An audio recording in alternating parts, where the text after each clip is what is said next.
আসসালামু আলাইকুম রহমতুল্লাহি ওয়া বারাকাতুহু। আলহামদুলিল্লাহ ওয়াসসালাতু ওয়াসসালামু আলা রাসূলিল্লাহ ওয়া বা'দ।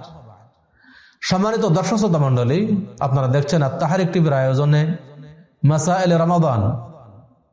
আজকে একটি গুরুত্বপূর্ণ বিষয় নিয়ে আপনাদের সামনে কথা বলবো। সেটি হলো নারীরা, মহিলারা ইতিকাফ করতে পারে কি, করলে কোথায় করবে, মসজিদে নাকি বাড়িতে? সম্মানিত উপস্থিতি, জবাবে বলবো নারীরা ইতিকাফ করতে পারবে। রাসূলুল্লাহ সাল্লাল্লাহু আলাইহি ওয়াসাল্লামের মৃত্যুর পরে তার স্ত্রীরা ইতিকাফ করতেন,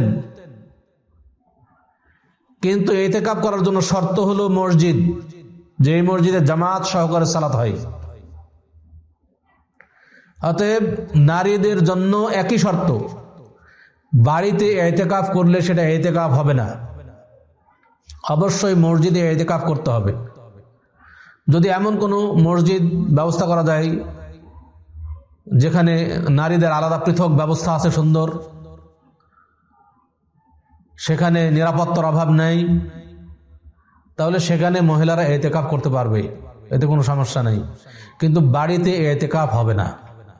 কেউ যদি বাড়িতে ইতিকাফ করে তাহলে সেটা ইতিকাফ বলে গণ্য হবে না। আশা করি বুঝতে পেরেছেন। আল্লাহ তাআলা আমাদের বোঝার তৌফিক দান করুন, আমিন। আসসালামু আলাইকুম ওয়া রাহমাতুল্লাহি ওয়া বারাকাতুহু।